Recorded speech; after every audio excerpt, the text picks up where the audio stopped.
ایک بادشاہ کی 7 بیٹیاں تھیں۔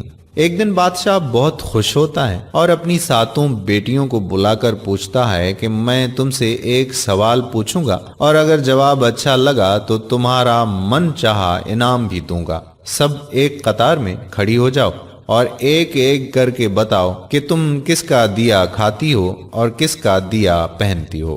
7 میں سے 6 بیٹیوں نے کہا کہ ابا حضور، آپ کا دیا کھاتے ہیں اور آپ کا دیا پہنتے ہیں، آپ ہی کی وجہ سے ہماری یہ شان و شوکت ہے۔ یہ سن کر بادشاہ بہت خوش ہوا اور سب کو اس کی من پسند چیز دے دی۔ جب سب سے چھوٹی بیٹی کی باری آئی تو اس نے کہا کہ میں اللہ کا دیا کھاتی ہوں اور اپنی قسمت کا پہنتی ہوں اور یہ میرا نصیب ہے۔ بادشاہ یہ سنتے ہی آگ بگولا ہو گیا اور کہنے لگا کہ اے کمبخت، تو نے میری ناشکری کی ہے، تجھے اس کی سزا ضرور ملے گی۔ شہزادی نے کہا جو حکم ابا حضور۔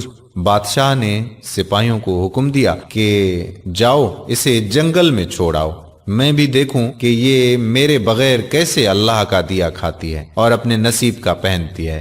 شہزادی سے تمام زیورات واپس لے لیے گئے اور خستہ حال کپڑوں میں بغیر کسی ساز و سامان کے بادشاہ کے حکم کے مطابق جنگل میں تنہا چھوڑ دیا گیا۔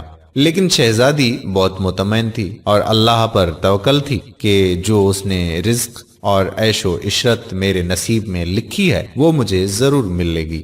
سب سپاہی شہزادی کو چھوڑ کر واپس چلے گئے۔ شہزادی جنگل کو دیکھنے لگی، چاروں طرف درخت ہی درخت تھے اور دوپہر سے شام ہونے والی تھی کہ شہزادی نے سوچا کہ کیوں نہ کچھ لکڑیاں جمع کر لوں تاکہ رات کو آگ جلاؤں، پھر کوئی جنگلی جانور پاس نہیں آئے گا اور رات بھی گزر جائے گی۔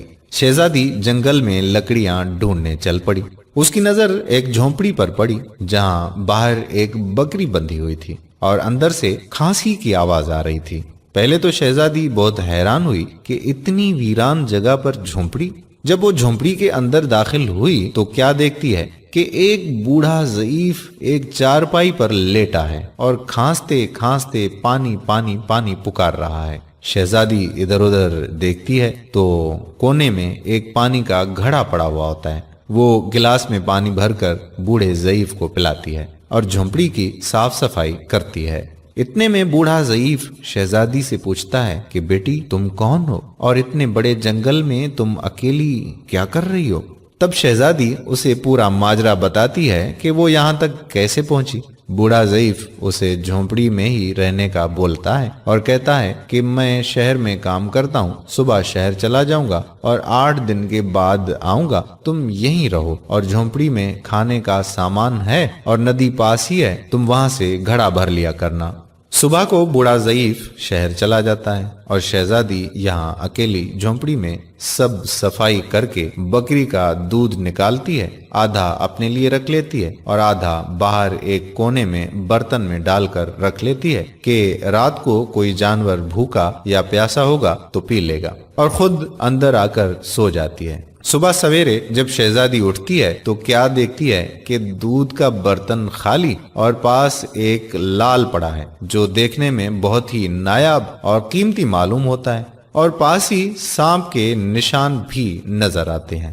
تب شہزادی کو یاد آتا ہے کہ بچپن میں اس نے سنا تھا کہ جب کوئی نایاب سانپ بہت خوش ہوتا ہے تو ایک ایسا لال اگلتا ہے کہ جس کی قیمت ہیرے جواہرات سے بھی مہنگی ہوتی ہے۔ شہزادی بہت حیران ہوتی ہے اور دل میں سوچتی ہے کہ شاید سانپ بھوکا تھا، اس لیے وہ دودھ پی کر خوشی میں لال چھوڑ گیا۔ پھر وہ لال اٹھا کر اپنے پاس رکھ لیتی ہے اور پھر اگلی رات شہزادی برتن میں دودھ رکھ دیتی ہے اور اگلی صبح جب دیکھتی ہے تو پھر ایک لال ہوتا ہے۔ ایسے ہی کرتے کرتے 7 دن گزر جاتے ہیں اور شہزادی کے پاس 7 لال جمع ہو جاتے ہیں اور اس دن بوڑھا ضعیف بھی آ جاتا ہے۔ تب شہزادی اسے لال دکھاتی ہے اور سارا واقعہ بتاتی ہے اور بوڑھے ضعیف کو 3 لال دے دیتی ہے اور کہتی ہے کہ شہر جا کر یہ لال بیچ دو اور آتے وقت اپنے ساتھ محل بنانے والے مزدور لے کر آنا۔ باقی 4 لال شہزادی اپنے گلے میں مالا کے طور پر پہن لیتی ہے اور کچھ ہی مہینوں میں جنگل میں ایک عالی شان محل تیار ہو جاتا ہے۔ جس میں بوڑھا ضعیف اور شہزادی رہنے لگتے ہیں۔ ایسا خوبصورت محل جس میں ہر آرائش، نوکر چاکر، دنیا کی تمام نعمتیں موجود ہوتی ہیں۔ شہزادی جنگل میں لکڑی کی فیکٹری لگا دیتی ہے جس میں غریب کام کرتے ہیں اور ان کی روٹی بھی چلتی رہتی ہے۔ دیکھتے ہی دیکھتے جنگل شہر نما بن جاتا ہے اور دور دور تک دھوم مچ جاتی ہے کہ شہزادی بہت ہی رحم دل ہے۔ یہ خبر ایسے ہی بادشاہ تک پہنچتی ہے تو بادشاہ کے دل میں اشتیاق ہوتا ہے کہ دیکھوں تو صحیح کون سے ملک کی شہزادی ہے جس کی اتنی تعریف ہے۔ بادشاہ سپاہیوں کے ہاتھ پیغام بھیجتا ہے شہزادی سے ملنے کا۔ یہاں شہزادی کے سپاہی جب شہزادی کو بتاتے ہیں تو شہزادی یہ حکم دیتی ہے کہ بادشاہ سلامت ایک ہی شرط پر ہم سے مل سکتے ہیں کہ وہ اپنی تمام بیٹیوں کے ساتھ آئے۔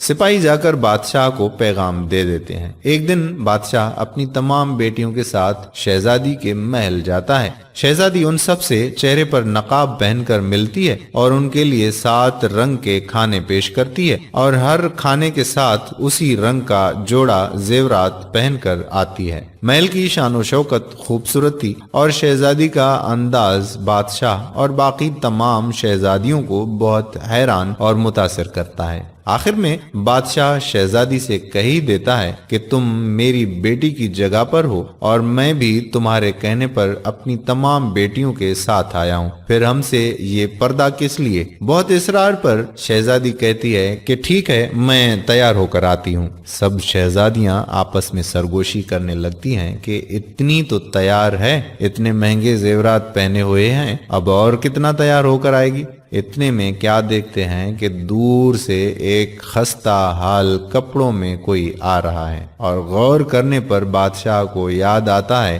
کہ یہ ابھی تک زندہ ہے۔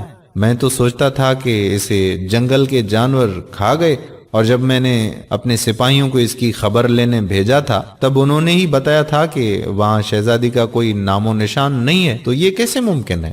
بادشاہ خوشی سے جھوم اٹھتا ہے اور کہتا ہے کہ شہزادی کو بلاؤ، میں تمہیں شہزادی سے آزاد کروا کے لے جاؤں گا، چاہے وہ تمہاری قیمت میں میری ساری بادشاہت مانگ لے۔ یہ سنتے ہی شہزادی بولتی ہے، نہیں ابا حضور، میں ہی وہی شہزادی ہوں۔ میں نہ کہتی تھی کہ میں اللہ کا دیا کھاتی ہوں اور اپنے نصیب کا پہنتی ہوں، بس اسی اللہ نے مجھے کہاں سے کہاں پہنچا دیا ہے کہ آج میں آپ سے بھی زیادہ امیر ہوں۔ پھر شہزادی اپنا تمام حال بیان کرتی ہے کہ وہ اس مقام تک کیسے آئی اور دکھاتی ہے اپنے گلے کی مالا جس میں ابھی بھی 4 لال موجود ہوتے ہیں۔